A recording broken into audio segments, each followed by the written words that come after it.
As the sword arced towards Arthur, he noticed the faint glow of mana surrounding it. Augmenting his sword to attack an 8-year-old, the guard showed no tact. The guard's hood fell back as he charged, revealing a rugged veteran's furious expression.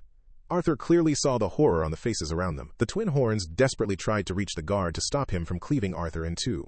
Even the king looked surprised, while the queen frantically reached for her wand. Arthur's eyes stayed focused on the descending sword, but he was relaxed. The guard's attack, perhaps due to anger or mediocre training, was rushed and full of openings. Arthur didn't even need to will mana into his body. He stepped forward with his right foot as the sword swung down, then reached up and grabbed the sword's grip between the crossguard and the guard's hand.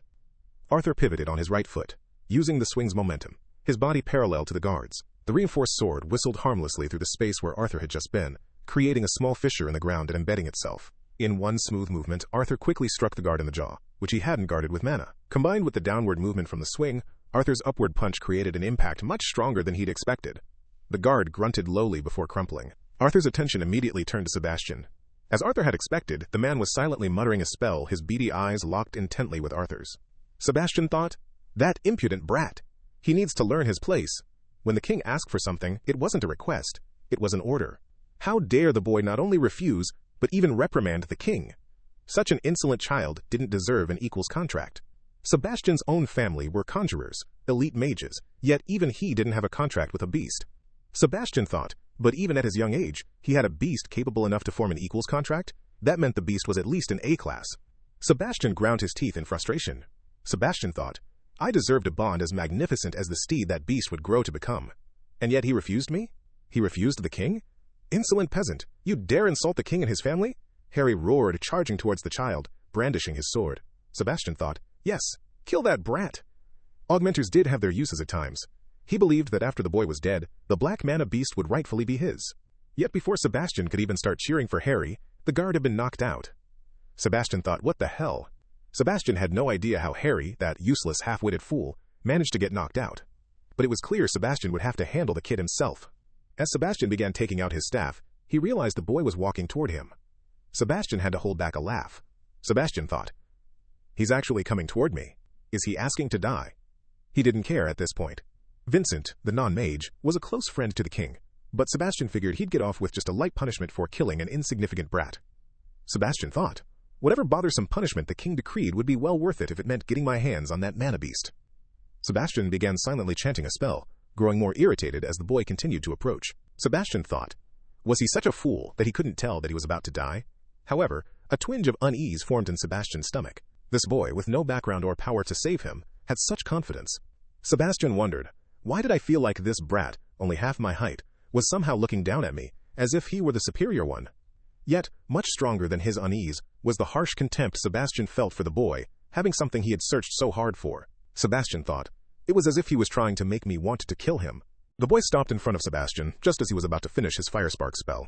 Sebastian heard a sudden piercing crunch and his knees gave out. He wondered how he had fallen, then a searing pain shot up his leg. Sebastian glanced down to see his own knee bent inwards, bones and tendons sticking out of the skin. Sebastian realized in horror, that's my leg. He couldn't hold back his scream. My leg! My leg! His mind was consumed by agony, a pain unlike any he'd felt. Sebastian thought, why is no one helping me? As Sebastian frantically looked around, he realized everyone was somehow frozen. Actually frozen in place. The colors of his surroundings seemed flipped, or reversed. Sebastian wondered, had my eyes been clouded from the pain? Arthur spoke, his voice belying his age. It would be best if you stop your hopeless pursuit of my bond. I'm giving you one last chance.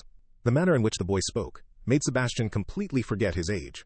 His words, articulation and tone radiated power and dignity, causing a terrifying sensation Sebastian realized he'd felt before. Sebastian thought, it was him back in the room. As this thought struck him, pressure bore down, forcing Sebastian to fearfully comply. Arthur turned his back and walked away, not sparing Sebastian another glance. King Glader thought.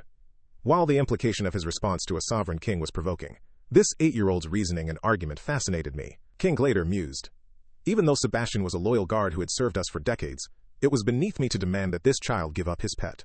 Yet I had promised Sebastian the first would. Who would I be if I were to go back on my word? Then everything went south.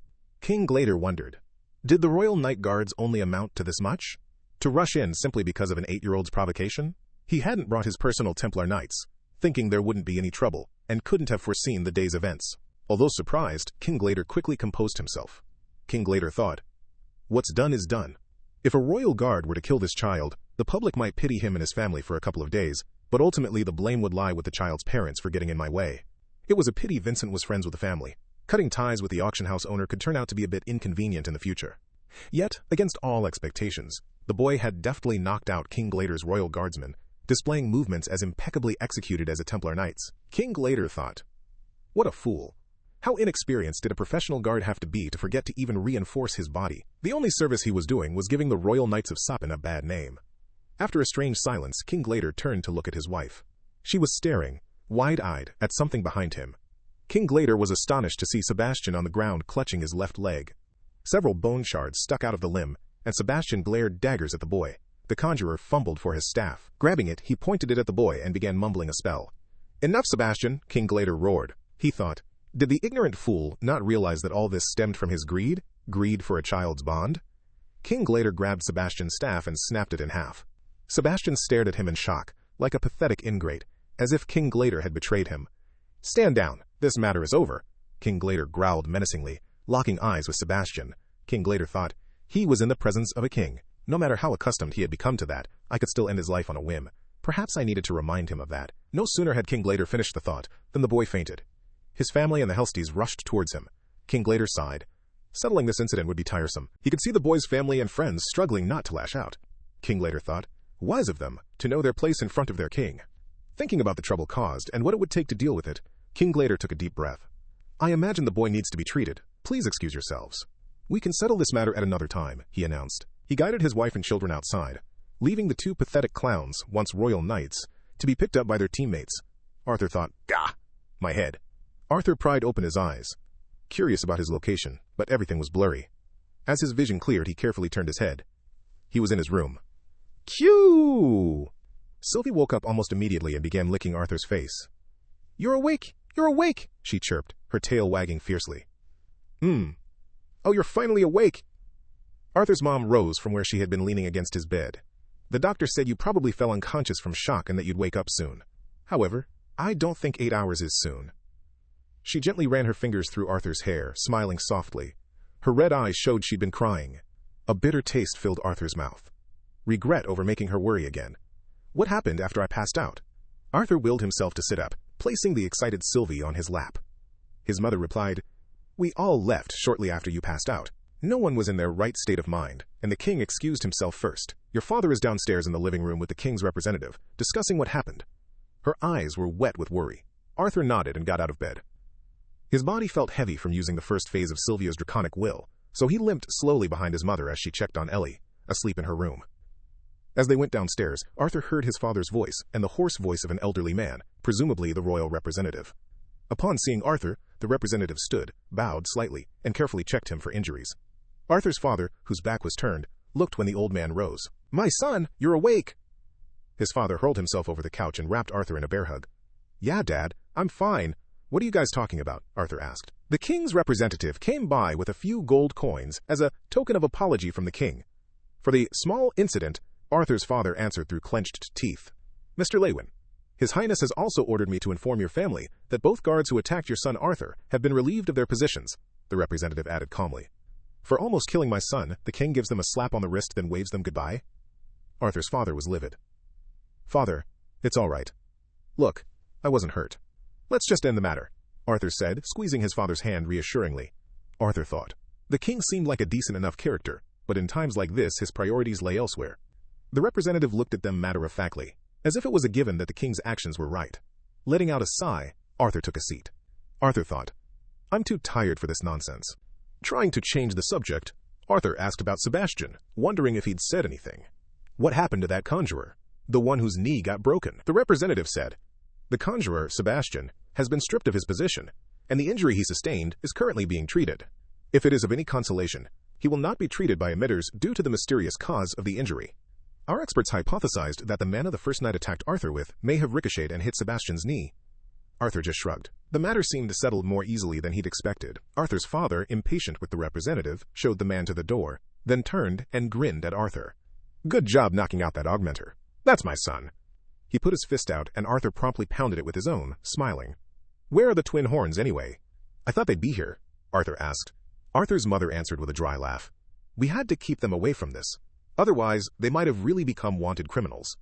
Arthur returned her laugh, but by the helpless look on his father's face, he could tell it was a genuine worry. According to his mother, the twin horns were at a nearby inn. Arthur's father said they'd go there tomorrow for breakfast and discuss Arthur being an adventurer with them. Arthur nodded and went back to his room. His birthday was in less than 2 weeks, Arthur thought. I'll finally be able to make my first mark here in this world. As Arthur sank into bed, he stared at his palms, idly thinking about earlier events. This was the first time he'd used Sylvia's draconic will. After years studying her will before assimilating it, and 4 more months of practice, he still couldn't fathom Sylvia's power. Arthur thought, I am just tapping into the ocean that is Sylvia's powers. Unlike Grandpa Virion, who can only get a speed boost and blend into his surroundings, as a legacy tamer, I am able to access a lot more of Sylvia's powers at stage 1. What he had used on Sebastian was something Arthur decided to name, quote, distortion. Arthur thought, I can basically separate myself from time and space for a brief moment. Although I can't alter anything around me, it does give me time to assess my situation. Earlier today, I exceeded my limits by using distortion on another person as well. This allowed me to go unnoticed by the king. For now, I am not strong enough to act against him yet. Arthur thought, my current limit with distortion is 2 seconds. Longer and there would be backlash. However, today I used it on another person and prolonged it to 5 seconds. All that just to scare that bug, Sebastian. I used up all my mana and passed out for half a day, just to terrify a bug. Maybe it would have been better to kill him. Arthur thought, no, I can't think like that anymore. Causing meaningless deaths just for my convenience isn't something I should do in this world. I need to be different this time. Arthur shook his head. Arthur thought, I have a lot of time. And since I do, I need to be patient. Arthur unwrapped the package Vincent had left beside his bed, finding a white mask large enough to cover his entire face. It was simple, with 2 sharp, upward-curving eye slits, like a fox's eyes. It had no nose or mouth hole, just a single blue streak down the left side, through the left eye slit. Arthur tried the mask on. It stuck to his face without a strap. He also tried on the midnight blue coat, which looked a little long but shrank to fit him perfectly after he strapped it on. Arthur couldn't help but feel embarrassed, like some wannabe assassin or vigilante. Testing. The tone of his voice surprised him. It was completely different. His immature, high-pitched voice had become a rich baritone. Coup? Sylvie looked at him curiously. Arthur laughed and took off the getup. Aren't you excited, Sylv? Don't you want to get a little bit of action, too? He patted her head, his mind swimming with images of being an adventurer.